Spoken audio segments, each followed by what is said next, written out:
Capítulo 18. El país psicológico. Incuestionablemente, así como existe el país exterior en el cual vivimos, así también en nuestra intimidad existe el país psicológico. Las gentes no ignoran jamás la ciudad o la comarca donde viven, desafortunadamente sucede que desconocen en el lugar psicológico donde se hallan ubicadas. En un instante dado, cualquiera sabe en qué barrio o colonia se encuentra, mas en el terreno psicológico no sucede lo mismo. Normalmente las gentes ni remotamente sospechan en un momento dado el lugar de su país psicológico en donde se han metido. Así como en el mundo físico existen colonias de gentes decentes y cultas, así también sucede en la comarca psicológica de cada uno de nosotros. No hay duda de que existen colonias muy elegantes y hermosas. Así como en el mundo físico hay colonias o barrios con callejuelas peligrosísimas, llenas de asaltantes, así también sucede lo mismo en la comarca psicológica de nuestro interior. Todo depende de la clase de gente que nos acompañe. Si tenemos amigos borrachos iremos a parar a la cantina, y si estos últimos son calaveras, indubitablemente nuestro destino estará en los prostíbulos. Dentro de nuestro país psicológico cada cual tiene sus acompañantes, suyos, estos lo llevarán a uno a donde deben llevarlo de acuerdo con sus características psicológicas. Una dama virtuosa y honorable, magnífica esposa, de conducta ejemplar, viviendo en una hermosa mansión en el mundo físico, debido a sus lujuriosos podría estar ubicada en antros de prostitución dentro de su país psicológico. Un caballero honorable, de honradez intachable, magnífico ciudadano, podría dentro de su comarca psicológica encontrarse ubicado en una cueva de ladrones, debido a sus pésimos acompañantes, yos del robo, muy sumergidos dentro del inconsciente. Un anacoreta y penitente, posiblemente un monje así viviendo austero dentro de su celda, en algún monasterio, podría psicológicamente encontrarse ubicado en una colonia de asesinos, pistoleros, atracadores, drogadictos, debido precisamente a ellos infraconscientes o inconscientes, sumergidos profundamente dentro de los recovecos más difíciles de su psiquis. Por algo se nos ha dicho que hay mucha virtud en los malvados y que hay mucha maldad en los virtuosos. Muchos santos canonizados aún viven todavía dentro de los antros psicológicos del robo o en casas de prostitución. Esto que estamos afirmando en forma enfática podría escandalizar a los mojigatos, a los pietistas, a los ignorantes ilustrados, a los dechados de sabiduría, pero jamás a los verdaderos psicólogos. Aunque parezca increíble, entre el incienso de la oración también se esconde el delito, entre las cadencias del verso también se esconde el delito. Bajo la cúpula sagrada de los santuarios más divinos el delito se reviste con la túnica de la santidad y la palabra sublime. Entre los fondos profundos de los santos más venerables, viven los yos del prostíbulo, del robo, del homicidio, etc. Acompañantes infrahumanos escondidos entre las insondables profundidades del inconsciente. Muchos sufrieron por tal motivo los diversos santos de la historia.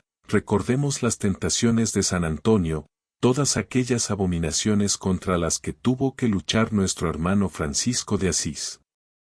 Sin embargo, no todo lo dijeron esos santos, y la mayor parte de los anacoretas callaron. Uno se asombra al pensar que algunos anacoretas penitentes y santísimos vivan en las colonias psicológicas de la prostitución y del robo.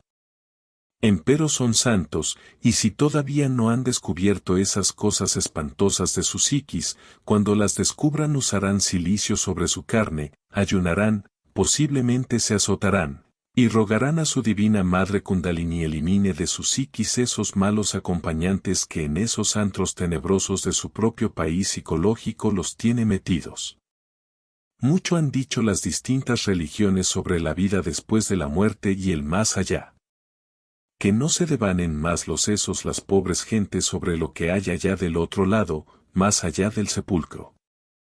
Incuestionablemente después de la muerte cada cual continúa viviendo en la colonia psicológica de siempre. El ladrón en los antros de los ladrones continuará, El lujurioso en las casas de cita proseguirá como fantasma de mal agüero, el iracundo, el furioso seguirá viviendo en las callejuelas peligrosas del vicio y de la ira, allí también donde brilla el puñal y suenan los tiros de las pistolas. La esencia en sí misma es muy hermosa, vino de arriba, de las estrellas y desgraciadamente está metida dentro de todos estos yous que llevamos dentro. Por oposición la esencia puede desandar el camino, regresar al punto de partida original, volver a las estrellas, mas debe libertarse primero de sus malos acompañantes que la tienen metida en los suburbios de la perdición.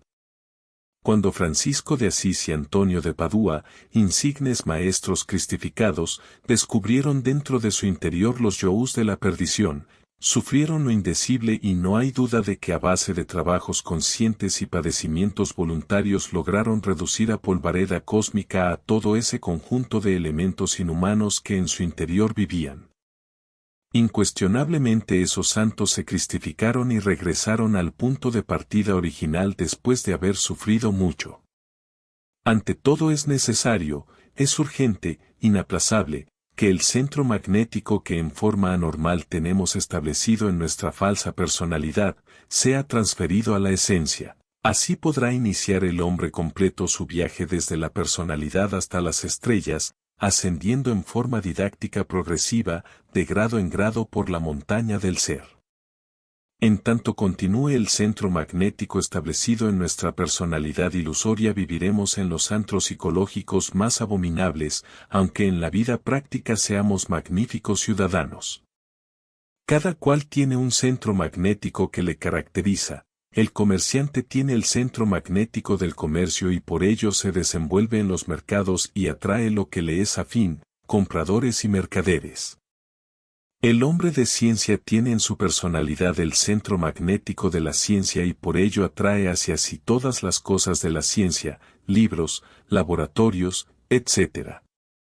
El esoterista tiene en sí mismo el centro magnético del esoterismo, y como quiera que esta clase de centro se torna diferente a las cuestiones de la personalidad, indubitablemente se sucede por tal motivo la transferencia. Cuando el centro magnético se establece en la conciencia, es decir, en la esencia, entonces se inicia el regreso del hombre total a las estrellas.